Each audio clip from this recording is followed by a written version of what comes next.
Hello everybody and welcome to our tutorial. Today we're going to talk about Faraday, and I want to ask you an interesting question that evoke and many researchers try to answer this question. We know that if we put some potential, we're going to get in a wire current, right? And if we have in some wire current, according to the right-hand rule, we're going to have a magnetic field, right? So many people ask the question, could this phenomena be reversed? Which means if I'm going to generate electric current, if I'm going to generate magnetic field B, can this generate I, and then I can have voltage, which means energy? This process is possible, so many people try to do it, and the method they did, they took this system, they put a battery, and they use a solenoid. Solenoid is the equivalent idea to a capacitor, because solenoid produce magnetic fields. This way, this is how the magnetic fields look like in a solenoid. And next to the solenoid, this is B, and next to the solenoid, they put another solenoid here. And in the other side, just put a lamp or some device to notice if they have some effect, some current. Because if this magnetic field would reach to this solenoid, maybe we will have a current. And maybe we can see some voltage and can harvest that and use it. And they tried and it didn't work. Nothing on the other side. And Faraday was so sad, he said, okay, let's close the system. And when he closed the system, he saw something. He saw that something is changing here. And then go back again to zero. And then he did the same thing. He said, okay, let's turn it on. He turned it on, and at the moment he turned it on, he saw voltage. And that's what we're going to do today. Because that would not happen. B would generate I, and V, what actually going to happen is this. I'm going to write it at that board. So the voltage produced by magnetic field called EMF. EMF, electromotive force. Okay, this is the name. And it's a function of the derivative of time, which means if there's no change in time, cameraman, you with me? If there's no change in time, there would be no voltage. And that's what Faraday saw. He saw that when things change in time, I got it. And here, it's phi B. Not phi B from France. Phi, the flux, B of the magnetic field of an open surface. So this is phi B. It looks like this. The integral on some area, whatever you like, right? dA dot, sorry, this is A. So what are the things that can change in time? You have something in mind? What are the things that can change in time for this term? First of all, B can change in time, right? Right? Look at this device. I have here some area, okay? Current, right? And if I'm going to change in time the magnetic field, I got voltage. Did you saw it? The camera saw it? I'm getting voltage only when I change. If I'm going to stay stationary, but if I'm going to do a rapid change, yes, I'm going to have voltage.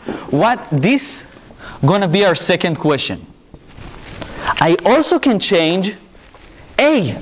The area, the integral can grow, right? So this is going to be our first question. When A change in time, you have more dA to sum up to make this term bigger or smaller, okay? And the last thing, don't forget what we have here. Dot product, which means we have angle between them, which we can change in time. Look here. You see this device? Now we're going to change the angle. I don't have a magnetic field. Let's put north and south, a magnetic field on top of it. Now we have constant magnetic field, no light. But if I'm going to change the direction between the area, the loop that I have, and the magnetic field, now I do have, and this is the way we actually produce voltage and energy and enjoy life. Okay? That's the concept that your car do, that the plant do. Everything that we have is actually based on this idea, to take magnetic energy, transform it to voltage, right? Good. So let's start with our first question. Okay, I'm going to this board. So the first question is that I have this circuit, this line here, which have a negligible amount of resistance. This angle is pi over 3. And we have in space a constant magnetic field, which go in that direction, all over the world, also inside this triangle. And I didn't draw it up, but here we have some resistor, some rod that have a lot of resistance. Here it is. And we're going to also put some dimension. Let's say that the rod is at location Y, right? Y. And the rod is free falling. Is free falling in space, which means that this area would increase its size. Okay? This circuit would increase its size. Right, good. So the first question I want to ask you is, what is the area of this triangle? Okay, I'm here.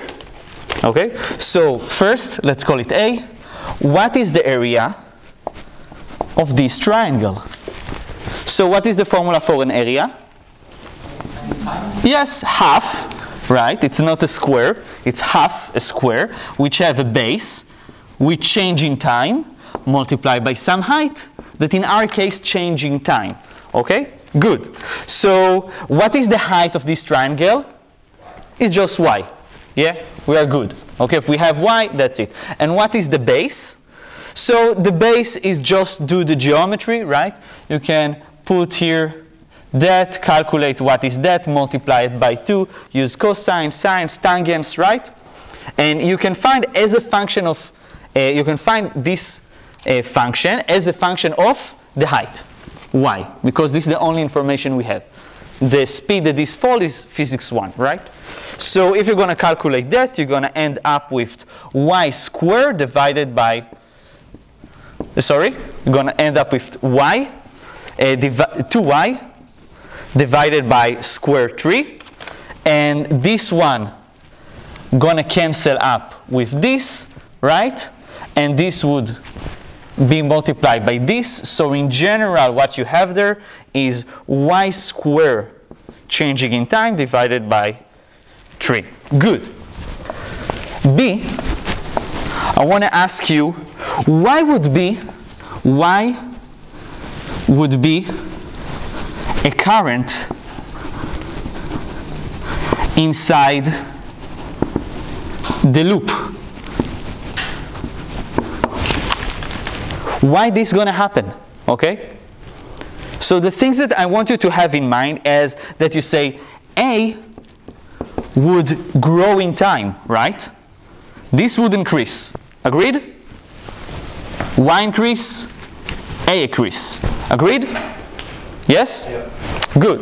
If this increase, what's happened to Phoebe from Friends? What happened to this term?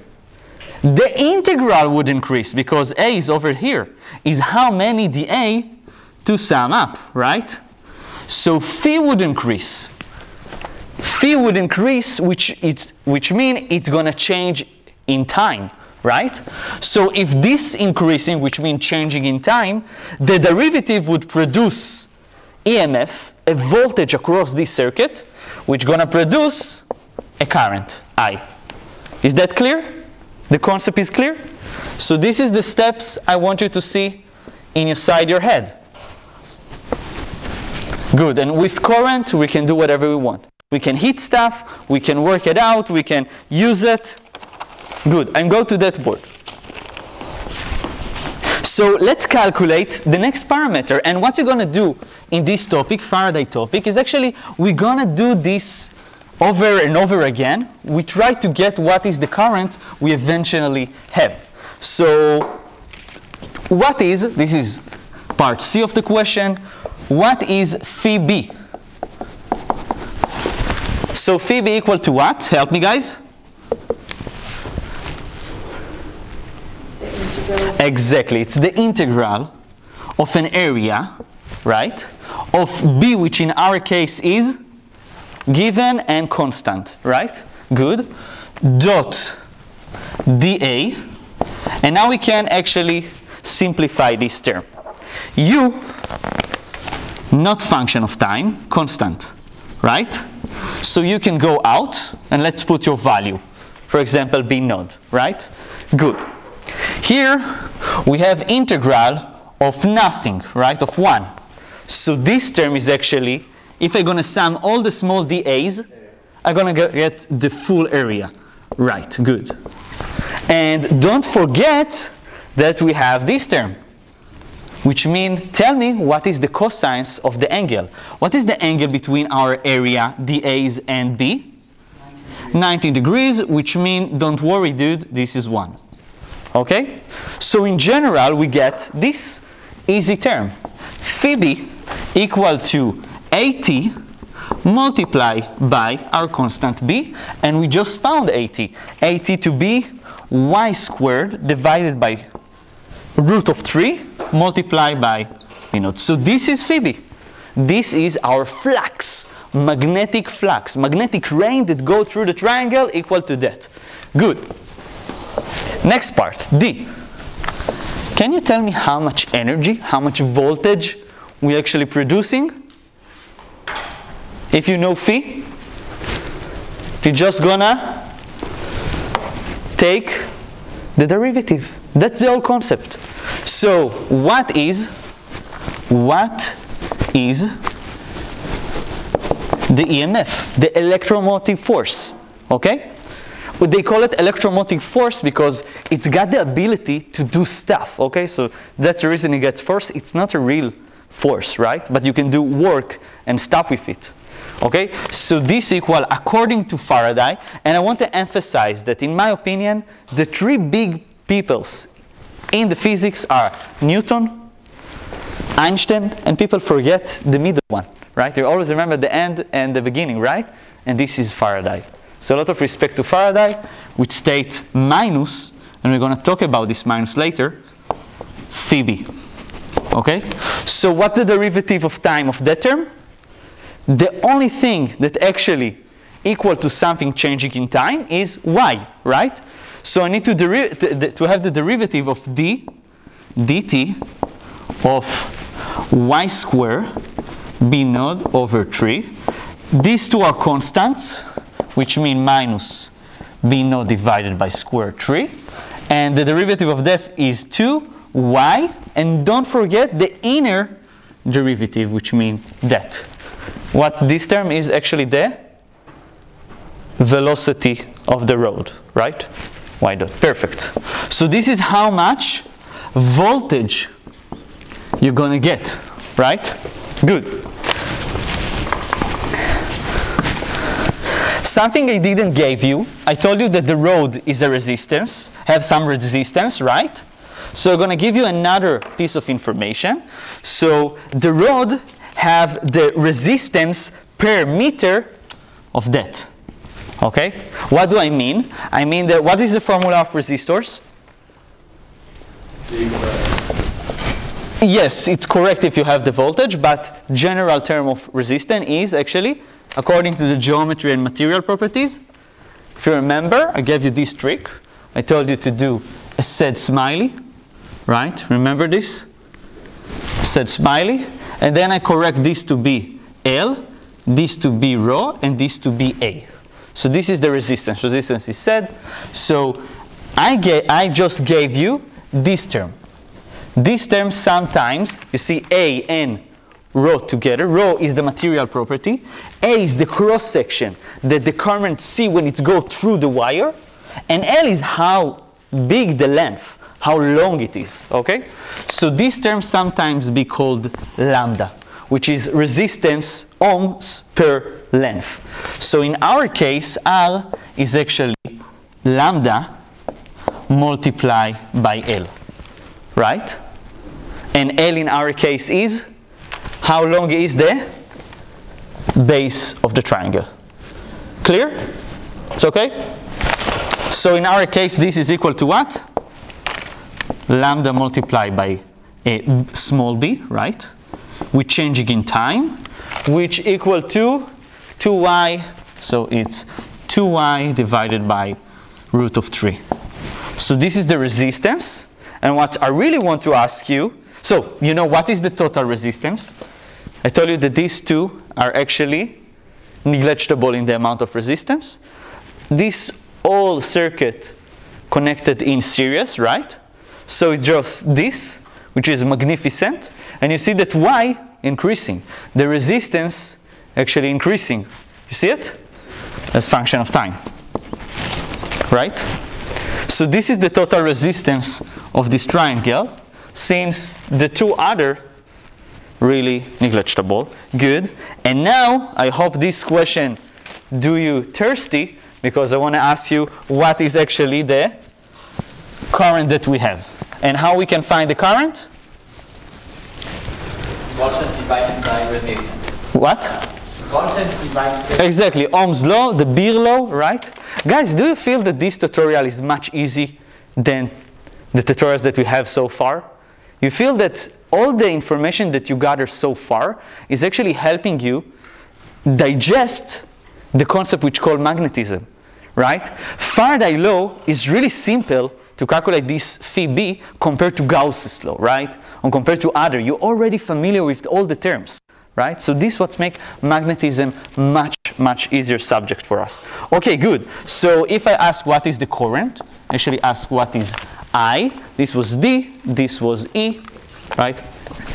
E section, and this is F, right? So what is the current? So as everybody said, run, relax, and have a beer, okay? Which mean I equal to R, voltage divided by this.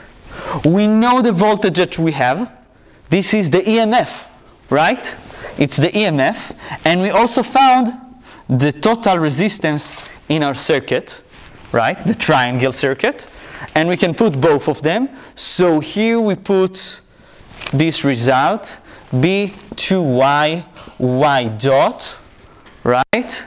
Divided by square 3, and the total resistance was lambda 2y divided by square 3. This fall, this fall, this fall, this fall, this fall, this fall. So the current in the circuit would be this y dot divided by lambda, right?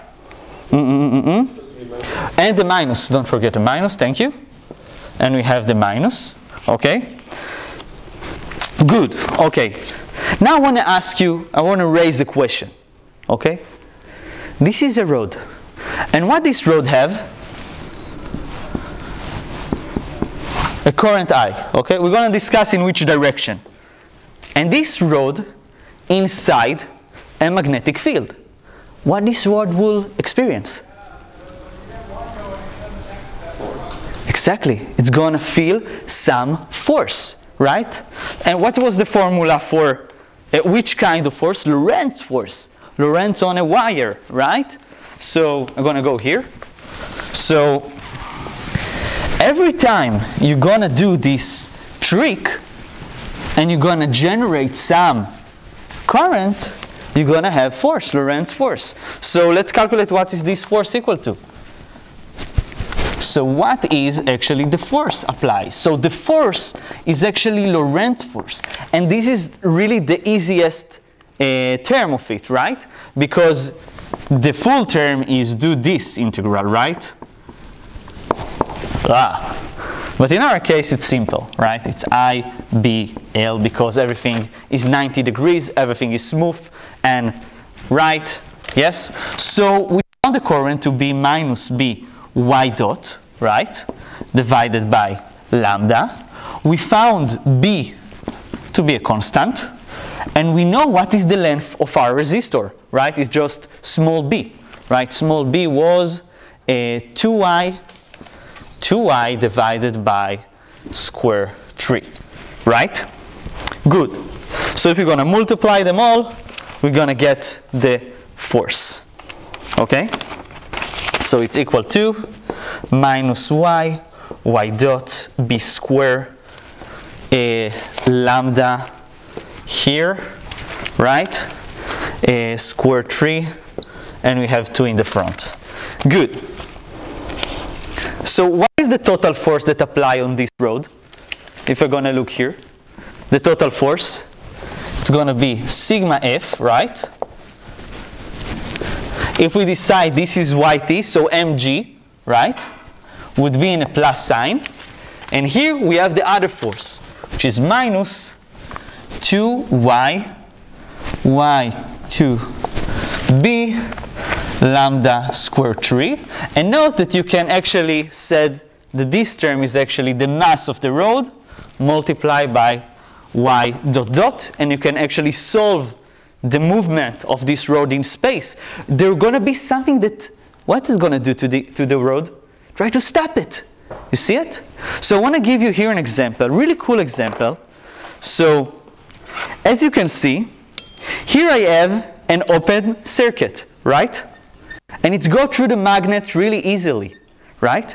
But if I'm going to close the circuit, now there's many circuits and currents that could go through here, the Lorentz force would apply and stop it.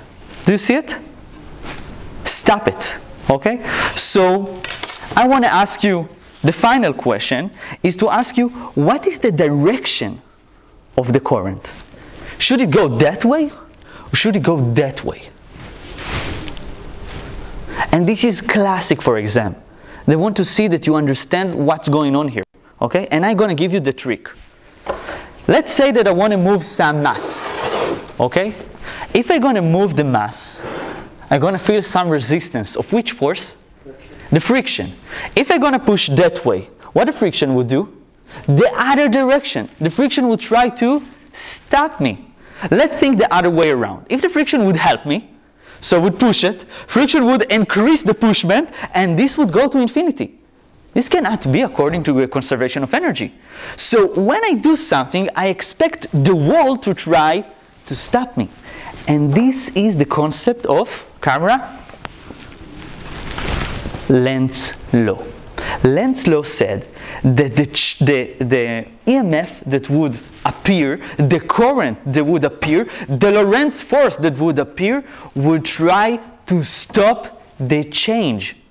Okay? If I try to increase the phoebe, yeah, the flux, what all these three will try to do? Diminished it. This is our case. If I would try to diminish it, to make it small, what they try to do? Increase it. Okay? So let's see what's going on here. So this thing is falling, and I start to accumulate a lot of, in this position compared to this position, I accumulate more dAs, right? dAs that have some magnetic field. The flux actually increasing. What's actually going to happen? What would happen? Which kind of current? The current said, okay, dude, I want to stop you from growing. I would make a magnetic field that would resist you. So if this is X, it would do dots. The circuit would try to give me dots, which means instead of this direction, try to make this direction. So I'm taking my hand and I say, oh, if the current is going in that direction, in that direction, at that direction, he is stopping the flux from growing because it's fighting the magnetic field that's going on inside. So this is the term, right?